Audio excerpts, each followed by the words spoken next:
Assalamualaikum warahmatullahi wabarakatuh. Alhamdulillahi rabbil alamin. Wassalatu wassalamu ala ashrafil mursalin Nabiyyina wa maulana Muhammadin wa ala alihi wa sahbihi ajma'in. Wa ashhadu an la ilaha illallah wahdahu la syarikalah.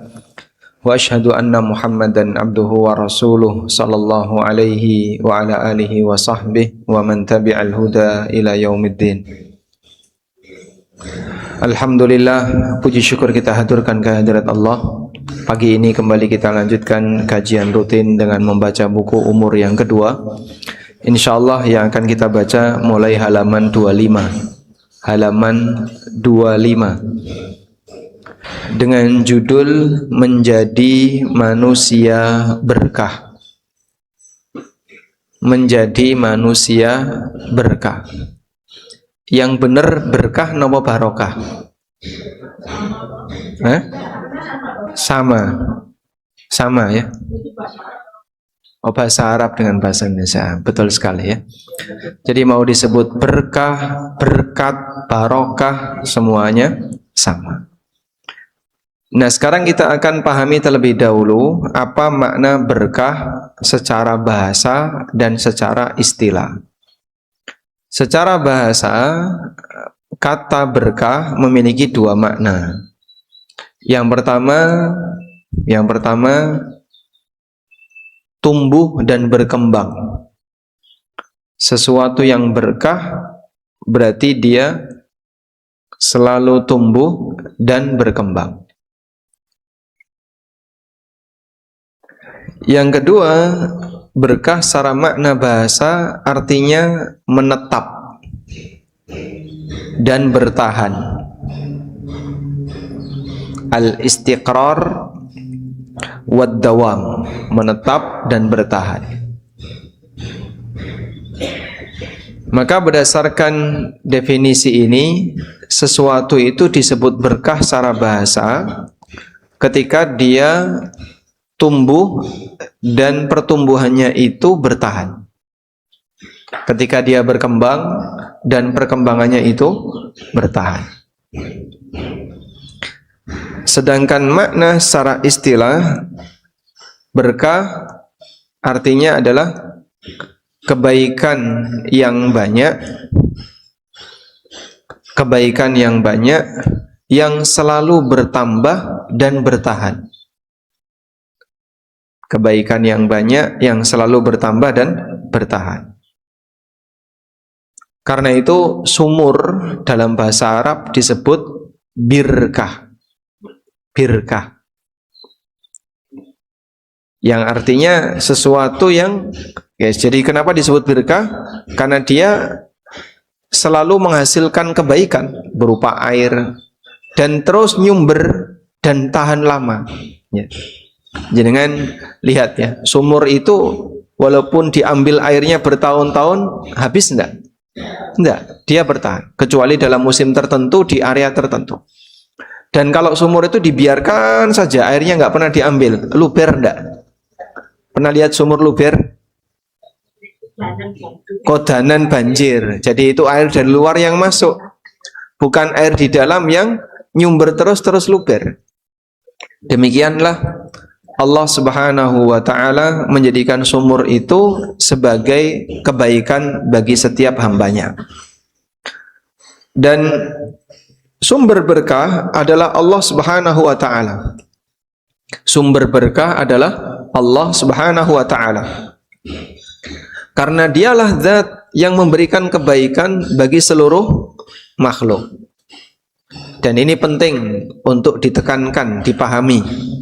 Setiap muslim harus meyakini sumber barokah adalah Allah. Sedangkan makhluk itu diberkahi.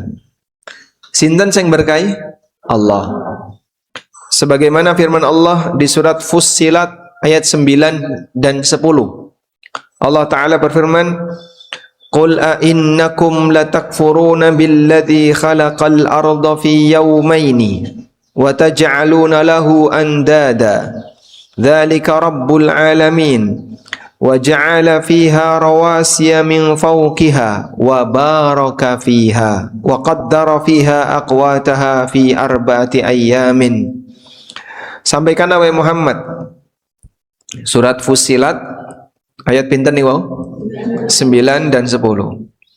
Sampaikanlah wahai Muhammad, apakah kalian akan kufur kepada Zat yang telah menciptakan bumi dalam waktu 2 hari? Kalian jadikan sekutu untuknya, padahal dia adalah Rabbul Alamin. Wa ja'ala fiha rawasiya. Allah jadikan di atas bumi itu rawasiya. Pancang-pancang. Pancang bumi ini kenapa? Paku bumi. Gunung. Gunung itu rawasi. Sehingga yang nampak di gunung kan munggah ngeten nggih. Tapi bawahnya itu lebih dalam. Kados dene paku. Paku itu tampak di permukaan seperti ada ya seperti ada kepala paku, tapi yang nancap di bawah lebih dalam. Itu disebut dengan rawasiyah. Makanya gunung disebut rawasi karena dia fungsinya seperti pasak. Min fauqiha, di atas permukaan bumi, wa baraka fiha, dan Allah memberkahi bumi.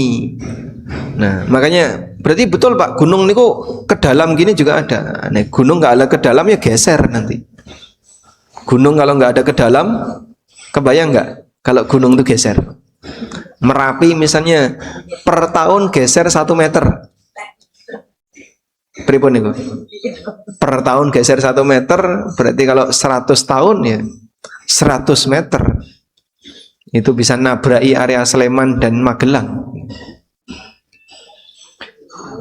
Wa baraka fiha, dan Allah memberkahi isi bumi. Wa qaddara fiha aqwataha, Allah tetapkan sumber makanan yang ada di bumi. Sehingga wong manggon ning bumi dari mulai manusia pertama sampai yang terakhir kabeh ngeruk isine bumi, mengambil hasil dari alam, tapi nggak pernah ada ceritanya bumi kehabisan sumber makanan, tidak ada. Padahal sudah diambil sumber alamnya selama ribuan tahun yang kita tidak tahu berapa lama usia bumi ini sejak ditinggali oleh manusia. Makanya kalau ada orang yang punya kekhawatiran, suwe-suwe engko nek menungso kabeh iki urip duwe anak kabeh ora dicegah, maka nanti mereka nggak punya tempat tinggal. Padahal Allah Subhanahu wa taala telah menegaskan dalam Al-Qur'an, wa ja'alnal arda kifata ahya'an wa amwata. Kami jadikan bumi ini kifatan. Kifat itu wadah. Ahya'an wa amwata, nggo wadahe wong urip karo wong mati. Sebagai wadah untuk orang yang hidup dan orang yang mati. Makanya nggak usah khawatir ya. Orang barat itu kan mereka punya teori. Manusia ini kalau jumlah pertumbuhannya tidak dicegah, maka nanti mereka akan rebutan tempat tinggal, rebutan bahan makanan. Terus bagaimana cara mencegah pertumbuhan manusia itu? Cara mencegah pertumbuhan manusia itu ya mereka harus diprogram untuk tidak punya banyak anak. Maka digalakkanlah program keluarga KB ini kenapa? Bukan keluarga beranak, keluarga berencana. Keluarga berencana. Jadi nek iso KB iki dibatasi namanya anak ini. Akhirnya banyak yang cuman punya anak 2, punya anak 1, itu generasi belakangan. Padahal dulu masa silam orang-orang tua dulu anaknya nggih kathah-kathah nggih Bu. Zaman tahun 70-an niki putrane sing paling kathah pinten? Sinten 18. Jenengan 18. Tunggale 18. Niku mbok siji. Gimana? 13 sama 5. Berarti 2 ibu. Nggih. Tunggale 18, saudaranya ada 18, yang sebapak 5. Sebapak seibu. 2 ibu. Okay. Sehingga satu wanita bisa melahirkan 13. Masya Allah. Okay. Beribad? Pinten? 17. Wonten teng mriki. Ada. Mana? Putrane pinten? Jenengan putrane 17. Neneknya, anaknya 17. Ya urip iki. Kan ndak ada ceritanya anaknya oke terus kaliren, mbokne kaliren, anaknya kaliren, ada ndak? Sebab yang ngasih rezeki itu sinten? Allah. Makanya kaum muslimin punya keyakinan yang kuat, ya. Yang ngasih rezeki adalah Allah, yang memberi kehidupan adalah Allah. Maka kalaupun manusia itu punya anak, tidak kemudian mengancam sumber makanan yang ada di bumi. Dan kenyataannya Masya Allah, wa makaru wa makarallah wallahu khairul makirin. Mereka berbuat makar dan dibalas oleh Allah dengan balasan makar. Jadi maksud dari orang kafir itu adalah bagaimana caranya untuk membatasi pertumbuhan kaum muslimin agar jangan sampai mereka semakin banyak. Akhirnya mereka menyampaikan tadi pemikiran-pemikiran tadi. Piye carane wong mukmin iki wedi nek anake oke.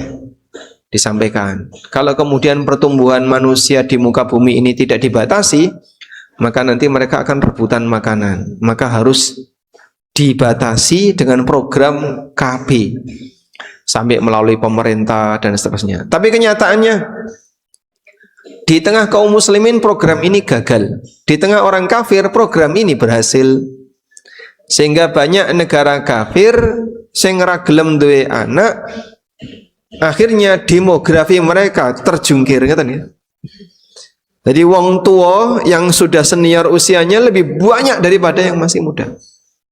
Kemarin kalau nggak salah di daerah Jepang ya, ada satu kecamatan atau satu daerah tertentu tidak pernah ada bayi nangis selama berapa lama? 50 tahun, kelamaan kayaknya. Berapa tahun kemarin beritanya? 9 tahun ya. Selama 9 tahun belum pernah ada bayi lahir di daerah itu. Setelah 9 tahun ada satu bayi lahir sampai dirayakan. Saking bungai senenge. Selama 9 tahun tidak ada bayi lahir. Coba. Sebab banyak di antara mereka yang takut punya anak. Bukan karena tidak punya. Gajinya itu mungkin 50 juta rupiah ke atas. Tapi wedi duwe anak. Sing kene tukang becak 500.000 anake kathah. Yo mangan kabeh.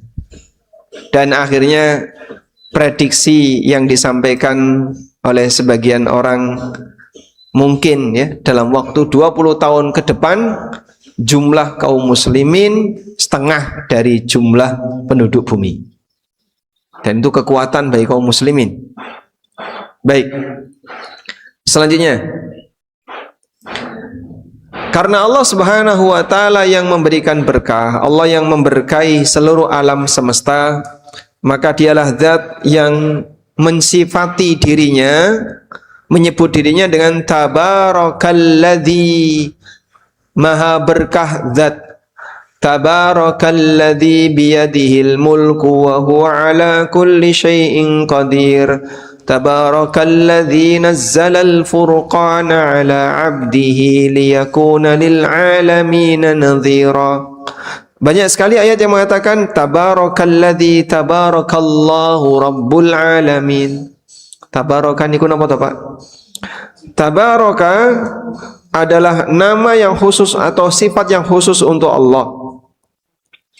Dan di antara maknanya adalah tafa'ala minal barakah wa hiya nama waz-ziyadah. Artinya adalah Allah Ta'ala yang memberikan keberkahan. Dan makna berkah adalah tumbuh dan berkembang.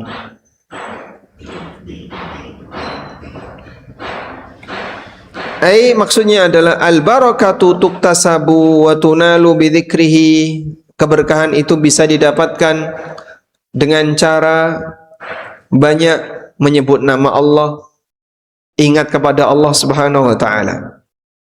Disitulah makna dari sifat Allah tabaraka. Allah menyebut dirinya dengan tabaraka. Sedangkan makhluk tidak boleh menyebut dirinya dengan tabarak. Kalau makhluk napa? Mubarak. Makhluk yang mubarak. Mubarak niku tegese yang diberkahi. Kalau baleni meleh nggih. Sumber berkah itu siapa? Allah. Sedangkan makhluk yang diberkahi. Maka baik yang ada di dunia, di bumi, di langit, kebaikan itu semuanya datang dari Allah Subhanahu wa taala. Saya tanya, Allah itu baik enggak? Lebih baik mana Allah dengan suami ibu? Enggak boleh dibandingkan. Kebaikan Allah luar biasa. Kebaikan yang diberikan oleh Allah kepada kita ini enggak ada hitungannya. Makanya Allah Subhanahu wa taala menantang manusia. Wa in ta'uddu ni'matallahi la tuhsuha. Nek awakmu ngitung nikmat Allah ora bakalan iso ngitung. Saking banyaknya. Makanya kita layak untuk bersyukur kepada Allah setiap saat karena banyak sekali nikmat yang diberikan oleh Allah tapi tidak kita syukuri dengan baik. Karena itu kita menyatakan kelemahan kita dalam mensyukuri nikmat itu, kelemahan kita dalam membalas kebaikan yang telah Allah berikan kepada kita dengan mengucapkan sayyidul istighfar. Pun hafal nggih? Coba dibaca. Allahumma anta rabbi la ilaha illa anta khalaqtani wa ana abduka wa ana ala ahdika wa wa'dika mastata'tu a'udzu bika min syarri ma sana'tu. Nah, perhatikan kalimat ini. Abu'u laka bi ni'matika alayya. Aku akui ya Allah seluruh kenikmatanmu yang kau berikan kepadaku. Wa abu'u laka bi dzambi, dan aku akui dengan seluruh dosa yang telah aku kerjakan. Wes diparingi nikmat tapi cara balasnya pakai dosa. Niku sinten? Menungso. Itulah manusia. Jadi kalau boleh disebut wong wis diwenehi apik tapi malah durhaka. Niku kurang ajar mboten? Bahasanya rada kasar gitu. Itulah kita. Makanya manusia disebut oleh Allah innahu kana zaluman jahula. Sak temene menungso niku wong sing dolim tur bodoh. Karena itu mengingat Allah Subhanahu wa taala adalah zat yang maha baik, sempurna kebaikannya, jangan sampai kita menyebut tentang Allah kecuali yang baik-baik. Dan jangan sampai menyampaikan perkataan yang isinya mencela Allah, menghina Allah, waliyadzubillah. Terutama ketika manusia itu dalam kondisi mengalami musibah. Makanya Nabi SAW berpesan, la yamutanna ahadukum illa wa huwa yuhsinul dhanna billah. Ojo sampai awakmu mati kecuali dalam kondisi husnudzon kepada Allah. Kadang wong niki wis lara kesuwen gitu ya. Bolak-balik masuk rumah sakit, hidupnya berat. Dosaku lho apa? Aku kok dikeki kaya ngene. Kancaku ke do sehat, tanggaku sehat kabeh. Kok aku dikeki lara kaya ngene, dosaku ya apa? Lali dosane. Padahal ada nggak orang kayak gitu? Makanya orang sakit itu bahaya kalau dia tidak punya iman yang kuat. Sehingga pendidikan iman dipelajari saat kapan? Nalikane sehat. Ditanamkan tawakal, ditanamkan husnudzon kepada Allah, ditanamkan untuk berbaik sangka kepada Allah. Begitu mengalami musibah, wes siap. Wah, aku diseki wis dikandani ustaz. Nalikane pas pengajian kentekan snack. Tapi niku wonten pesen sing tak eling-eling. Pokoknya aja sampai husnudzon kepada Allah. Jangan sampai kamu mati kecuali dalam kondisi husnudzon kepada Allah. Sehingga jangan sampai kita punya perasaan yang buruk saat kita mengalami musibah. Dijaga sing sayang gini, jaga baik-baik. Termasuk juga ketika orang itu mengalami kesulitan hidup. Misalnya wonten masalah keluarga. Dia punya masalah dengan suaminya atau punya masalah dengan istrinya, terus jengkel. Karena lama-lama nggak ada solusi, akhirnya dia berpikir, iki sakjane pangeran ki ana ta ora to? Aku wis ndonga bolak-balik sampai keju. Tahu keju? Capek, sampai capek rano hasil. Jojo ngapusi. Nah, contoh seperti itu muncul ketika orang itu merasa kecewa dengan nasib hidupnya. Nek nalikane pas lagi enak, mungkin orang bisa berkata baik, gelem sholat, mau taat. Tapi begitu dunia musibah, banyak orang yang terkadang mutung dadi hamba. Nek kaya ngene aku wis moh dadi hamba. Kowe ra tak dadekno Tuhan. Lah terus karepmu piye? Subhanallah. Jangan sampai seperti itu ya. Karena Allah tetap Maha Kuasa, baik kita taat maupun maksiat. Selanjutnya, ada beberapa makhluk yang diberkahi oleh Allah. Ada beberapa makhluk yang diberkahi oleh Allah. Pertama, ada tempat yang diberkahi. Tempat yang diberkahi contohnya apa, Pak? Contohnya kota Mekah. Contoh yang lain Baitul Maqdis. Allah Subhanahu wa taala berfirman, "Inna awwala baiti wudi'a lin-nasi lalladzi bi Bakkah mubaraka." Sesungguhnya rumah pertama kali yang Allah letakkan di muka bumi adalah rumah yang ada di kota Mekah yang diberkahi. Allah sebut kota Mekah sebagai kota yang diberkahi. Demikian pula Baitul Maqdis. Di awal surat Al-Isra Allah berfirman, Subhanalladzi asra bi'abdihi laylan minal masjidil harami ilal masjidil aqsa alladzi barakna haula. Maha suci zat yang telah memberangkatkan hambanya di waktu malam dari Masjidil Haram ke Masjidil Aqsa yang kami berkahi daerah sekitarnya. Nah, pertanyaannya, kalau kita sudah paham bahwasanya Masjidil Haram, kota Mekah, Masjidil Aqsa adalah tempat yang berkah. Terus bagaimana cara ngalap berkah yang benar di tempat seperti ini? Ditulis ya. Cara ngalap berkah yang benar di kota suci adalah dengan apa? Banyak beribadah di sana. Bukan goleki kerikil, nggawa tanah, kadang nitil-nitil tembok Masjidil Haram. Bukan seperti itu. Jadi kalau misalnya ada orang berangkat umroh atau berangkat haji, nggawa tanah Mekah digawa ning Indonesia, niku fungsinya apa? Arep dienggo apa ya, Mak? Lha iki tanah Mekah. Tanah kota suci. Lah dienggo apa? Tanah berkah niki. Al-Qur'an kan menyebut Mekah yang berkah. Terus nggawa tanah didol, dijual, kerikil Mekah, tanah Mekah, gak fungsi. Bukan seperti itu caranya. Apalagi ini untuk peletakan batu pertama rumah saya, pakai tanah Mekah. Buat apa yang seperti ini? Ini cara bodoh yang dilakukan oleh orang ketika mau ngalap berkah, tapi dengan cara salah. Nek jenengan mengakui bahwasanya tanah Mekah adalah tanah berkah, maka untuk bisa mendapatkan keberkahannya adalah beribadahlah di situ.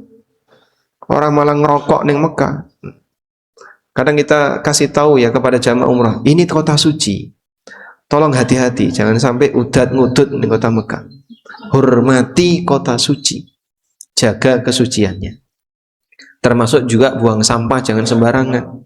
Kayak di masjid misalnya, jangan asal buang sampah di masjid dengan di jalan raya. Kira-kira lebih besar mana salahnya? Di masjid. Sebab ini kota atau tempat yang suci, tempat yang istimewa. Seharusnya kita jaga kebersihannya, kita jaga kesuciannya. Kencing di masjid sama kencing di jalan, kayak badui dulu ya, masuk masjid terus kencing. Nah, maka cara ngalap berkah dari keberkahan kota suci adalah dengan beribadah di sana. Nek maksiat di kota suci justru semakin menambah dosa. Nah, dulu pernah ada ya sahabat namanya Salman Al-Farisi, dipersaudarakan oleh Nabi SAW dengan Abu Darda. Salman Al-Farisi ini tinggal di luar Baitul Maqdis, sedangkan Abu Darda waktu itu tinggal di Baitul Maqdis. Lalu Abu Darda mengirim surat kepada Salman, kamu pindah saja ke Baitul Maqdis karena ini adalah kota suci. Apa kata Salman? Innal ardal muqaddasata la tuqaddisu ahada. Tanah yang suci tidak bisa membuat suci siapapun. Apakah kalau kemudian orang tinggal di Mekah dia jadi suci? Apakah kalau tinggal di Madinah jadi suci? Tidak. Sebab tanah suci tidak bisa membuat suci penduduknya. Abu Lahab itu meninggal di Mekah. Tapi meninggal di Mekah tidak kemudian jaminan dalam kondisi orangnya baik. Karena itulah kita perlu memahami ada tanah berkah dan ada cara ngalap berkah yang benar. Yang kedua, ada waktu yang berkah. Waktu yang berkah niku contohnya apa, Pak? Contohnya Lailatul Qadar. Allah menyebut Lailatul Qadar sebagai malam yang berkah.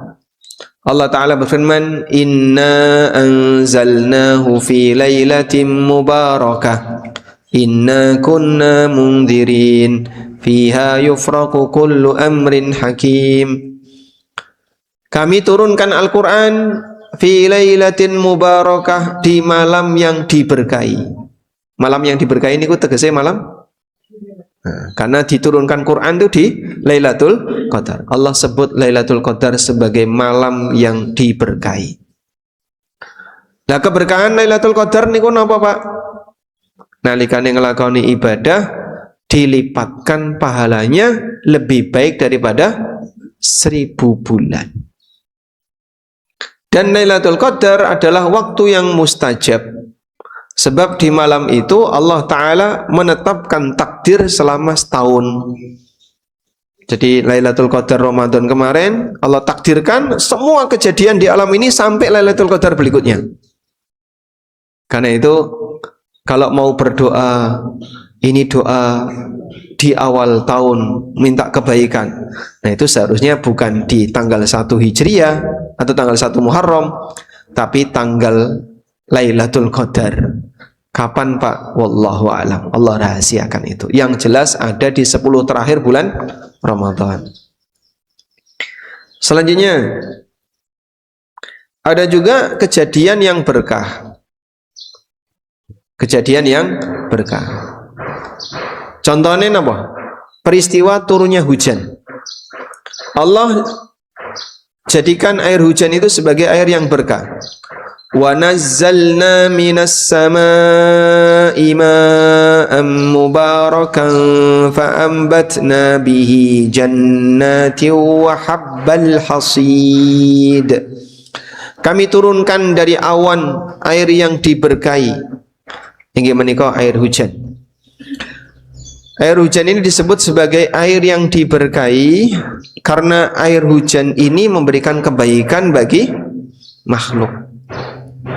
Makanya dulu para sahabat, bahkan termasuk Nabi Muhammad SAW, ketika beliau hujan, beliau buka sebagian lengan beliau kemudian dihujan-hujankan. Dan itu sunnah ya. Berarti ini udan kok lepas jilbab Pak, ini buatan asal. Kecuali kalau Anda punya halaman belakang rumah yang tertutup, terus dudusan udan-udanan di belakang, silakan. Tapi kalau di tempat umum, maka yang bapak-bapak boleh hujan-hujanan. Nah, ketika hujan-hujanan seperti itu, ini dalam rangka untuk ngalap berkah hujan. Mungkin budaya seperti ini nggak ada ya di Jogja. Jarang ya. Dulu ada nggak? Terus do metu udan-udanan. Hah? Nah, di Lamongan di tempat saya, cilik gede metu kabeh. Anggere udan terus gitu sampai yang ya usia 20-an, 30-an itu keluar. Yang kecil-kecil juga ikut keluar. Nanti jalan-jalan, di jalan-jalan sambil hujan-hujanan, hujan reda pulang. Kayaknya nggak ada di sini. Izin mungkin. Karena ini belum menjadi kebiasaan dan tradisi di masyarakat. Baik. Selanjutnya. Jadi boleh Pak ngalap berkah dengan air hujan. Boleh. Caranya tadi dihujan-hujankan. Karena itu dulu Ibnu Abbas radhiyallahu anhu ketika turun hujan, maka beliau minta kepada pembantunya, keluarkan pelana kuda, keluarkan benda ini, keluarkan benda ini. Bendanya dikeluarkan biar kena hujan. Nah, sekarang kalau mau ditiru, begitu turun hujan, TV-nya dikeluarkan, laptopnya dikeluarkan, HP-nya dikeluarkan. Insya Allah nanti jadi baru. Hah? Oh, rusak kok gini. Nek duit tuku Baik, ya kalau memang tidak boleh kena air, nggak usah dikenakan air. Selanjutnya, ada manusia berkah. Manusia berkah ini contohnya sinten? Para nabi. Para nabi ini manusia barokah. Mongkone para nabi mereka menyampaikan kebenaran kepada umat manusia untuk mengajak agar mereka taat kepada Allah. Sehingga para nabi ini adalah orang-orang yang berjasa bagi manusia yang lain. Itulah manusia berkah. Nabi Isa alaihissalam dikatakan oleh Allah dalam Al-Quran, وَجَعَلَنِي مُبَارَكًا أَيْنَمَا كُنْتُ وَأَوْصَانِي بِالصَّلَاةِ وَالزَّكَاةِ مَا دُمْتُ حَيًّا. Allah jadikan aku sebagai manusia yang diberkahi dimanapun aku berada. Nah terus, nek selain Nabi napa wonten Pak? Selain Nabi yang diberkahi adalah orang-orang yang belajar agama yang mereka menjadi ahli warisnya para Nabi. Belajar agama yang jadi ahli warisnya para Nabi, gini kok para ulama. Dia mendapatkan pendidikan agama lalu diajarkan kepada umat manusia. Karena itu para ulama adalah manusia yang berkah. Karena dia menyampaikan kebenaran kepada masyarakat. Nah, disinilah ada cara orang ngalah berkah yang kadang salah. Oh, jare Mbah Yai niku manusa sing berkah. Piyambake manusa sing taat, gadah ilmu agama. Iya. Terus, berarti kita ngalah berkah ke beliau. Ngalah berkahnya gimana? Sing digoleki idune. Semburane. Nih. Wonten.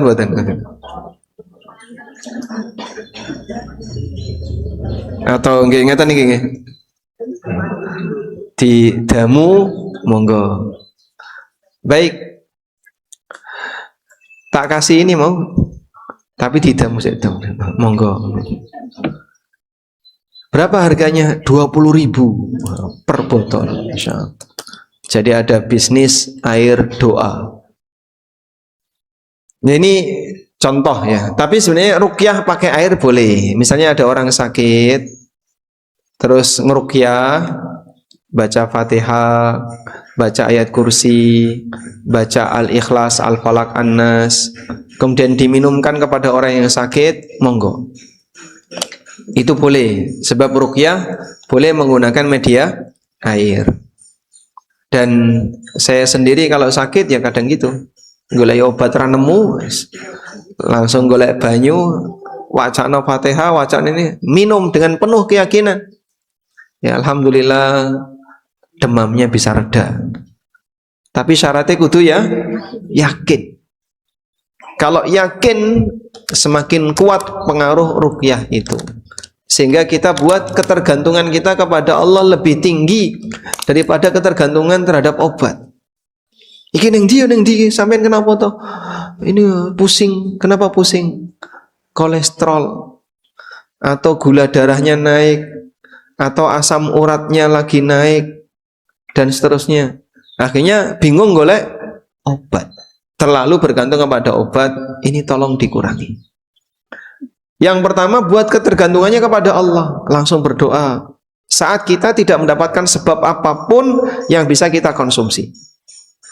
Loh Pak, jarane makanan itu bisa menurunkan asam urat. Contohnya apa?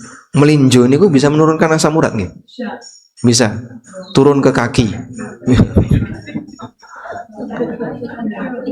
Melinjo niku bisa menurunkan asam urat turun ke kaki. Jadi linu-linu. Baik. Sampai wonten parian kados ngeten iki. Ada parian. Parian itu apa ya? Guyonan cara orang Jawa. Ada macam-macam kiai.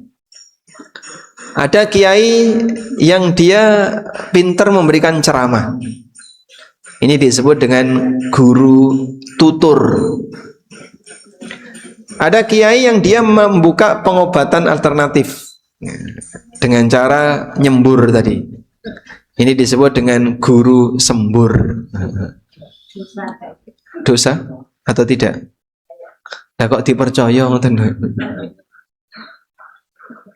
Berarti kalau jenengan melihat ada sisa minuman dan sisa makanan kiai dan ustadz, apa yang harus dilakukan? Nyiram kembang airnya. Ya, kalau melihat ada ulama kok minumannya sisa, kasih tahu beliau, Pak Ustadz tolong dihabiskan. Nah, karena sunnahnya minuman itu dihabiskan. Kalau nggak habis ya dibungkus bawa pulang. Nanti dihabiskan di rumah. Begitu nggih? Nggih. Nanti kalau lihat ada tokoh siapapun yang minum kok belum habis, sampaikan tolong dihabiskan. Selanjutnya ada buah yang berkah. Buah yang berkah. Buah apa niku? Zaitun. Yuqadu min syajaratin mubarakatin zaitunatin la syarqiyatin wala gharbiyah. Lentera itu dinyalakan dengan bahan bakar berupa minyak zaitun, minyak dari pohon yang diberkahi, yaitu zaitun. Zaitun yang seperti apa? La syarqiyah wala gharbiyah. Tidak di arah timur, tidak di arah barat. Tegasnya namanya kena sinar matahari dari mulai pagi sampai sore. Dia tidak berada di sebelah timur gunung atau tidak di sebelah barat gunung, sehingga ketutup sebagian matahari, sinar matahari ketika matahari terbit sampai tenggelam. Makanya pohon yang paling bagus itu yang kepanasan. Kalau cuman di pot, taruh dalam rumah, disayang, ya, malah nggak sehat. Sehatnya tanaman itu kena panas. Ya, meskipun ada juga model tanaman yang dia tidak boleh kena panas. Baik, sampai di sinilah beberapa makhluk yang diberkahi oleh Allah. Mereka diberi oleh Allah Subhanahu wa taala aneka keistimewaan. Dan kita diajarkan untuk ngalap berkah, nyari keberkahannya sesuai fungsinya. Sehingga dulu ada orang yang sakit, ketika dia berobat itu minum zaitun. Lalu dia meyakini Allah sebut ini sebagai buah yang barokah, buah dari pohon yang berkah. maka minum zaitun termasuk di antara cara pengobatan. Rasanya apa zaitun? Nggak enak ya, seperti minyak. Sehingga kalau misalnya nggak terbiasa dengan minum zaitun langsung, mungkin bisa dilatih dengan minum kapsul zaitun.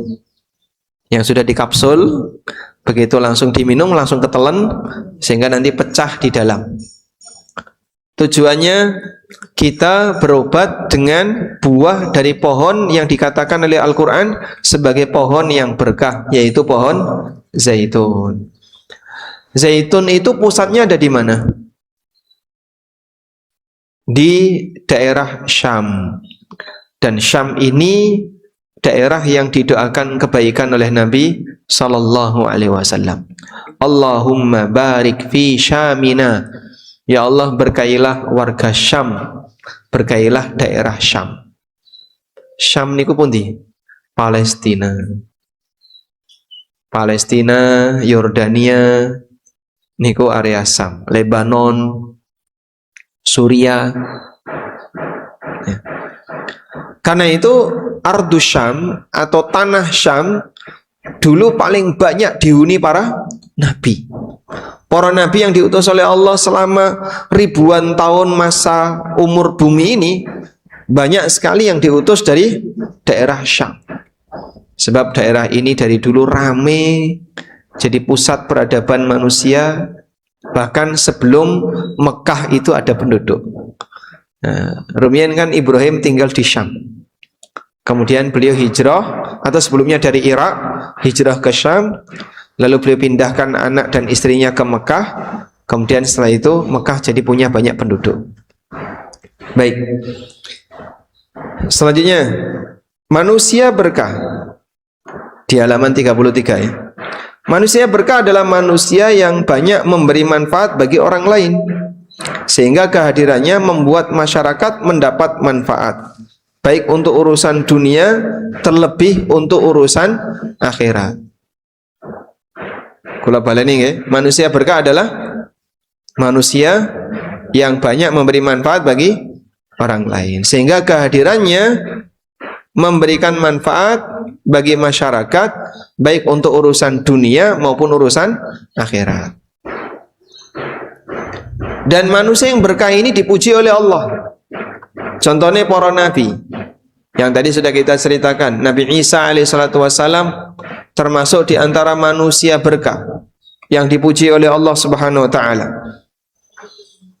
Karena itulah perlombaan kita untuk bisa menjadi manusia yang berkah adalah bagaimana caranya agar kita bisa berlomba memberi manfaat bagi masyarakat.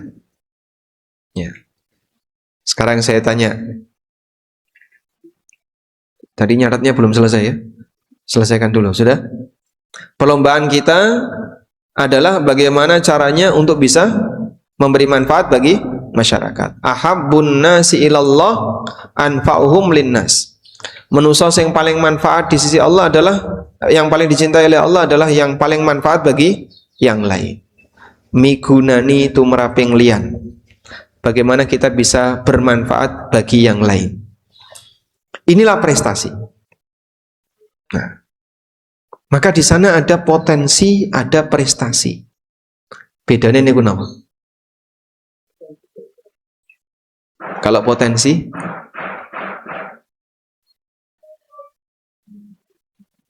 potensi itu tenaga dalam tubuh. Kalau prestasi, sesuatu yang sudah tercapai. Kalau potensi, kemampuan yang dimiliki oleh seseorang. Baik. Sugih niku prestasi atau potensi?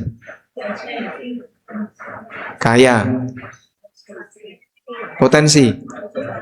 Prestasi. Ada yang jawab prestasi, ada yang jawab potensi. Hah? Masuk dua-duanya. Kalau pinter, potensi atau prestasi?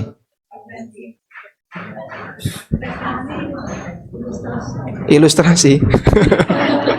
Bukannya reboisasi. Wah, ini tambah rakaruan ini. Baik. Ada banyak sekali potensi yang Allah berikan kepada manusia. Ada potensi harta, ada potensi kemampuan akal, ada potensi fisik, ada potensi wajah, ada potensi tahta, dia punya jabatan dan seterusnya. Itu semuanya adalah potensi. Maka tadi yang saya sebut kaya, pinter, cakep, apalagi punya jabatan. Ini semuanya apa? Potensi. Ya. Jenengan seneng pundi? Pinter dengan kaya. Hah? Pinter.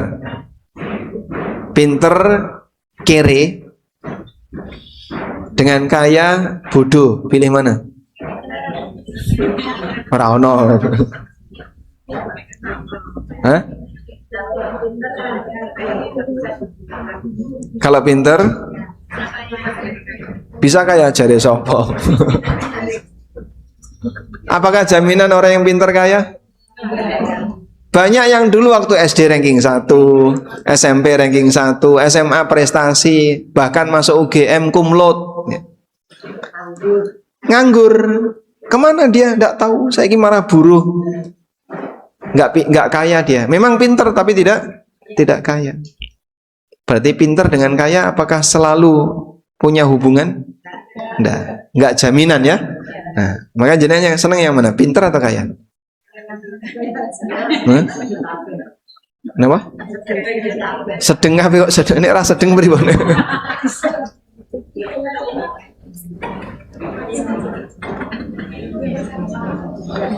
Ya, kadang dalam kondisi ini kan masalah selera kan ya. Dan Allah memberikan itu kepada masing-masing hambanya sesuai yang dia kehendaki. Maka yang lebih penting di sini bukan masalah kamu punya potensi apa, tapi yang lebih penting adalah apa prestasi yang bisa kamu ukir dari potensi yang kamu miliki. Nah terus prestasi itu ngukir prestasinya dengan cara apa Pak? Bagaimana cara dia bisa memberi manfaat bagi yang lain. Mengko menungso yang paling manfaat itulah menungso yang paling berprestasi. Oke, coba bandingkan ya. Sampean duwe anak pinter tapi cetil karo wong tua. Ora tau ngegeki wong tuane, mbuh duwe ra tau nggobres ngasih sesuatu ke orang tuanya. Sing siji anake goblok. Tapi royal karo wong tua. Nyahnyo dan kaya. Sebagai orang tua seneng sing pundi? Hah? Seneng ya? Lebih seneng yang mana? Yang sering ngasih. Nggih. Maka kaya walaupun bodoh tidak masalah ya. Begitu. Nah, jadinya gimana? Sebenarnya di sini yang penting adalah seberapa dia bisa ngasih ke orang lain. Seberapa dia bisa memberi manfaat kepada orang lain. Kalau kemudian masalah punya potensi pinter, punya jabatan, dan seterusnya, seperti ini tidak akan bisa memberikan manfaat kalau dia tidak berjasa bagi yang lain. Maka berlombalah untuk memberi manfaat bagi yang lain. Wallahu ta'ala alam. Baik, insya Allah kita akan membahas ini lebih detail lagi berkait dengan apa hubungan antara potensi dan prestasi manusia ya. Lalu bagaimana caranya agar kita bisa menjadi hamba yang berprestasi, rajin dan semangat dalam memberikan manfaat bagi sesama. Wallahu ta'ala alam. Mungkin itu yang bisa kita sampaikan sebagai pengantar. Semoga bermanfaat. Wassallallahu ala nabiyyina Muhammadin wa ala alihi wa sahbihi wasallam.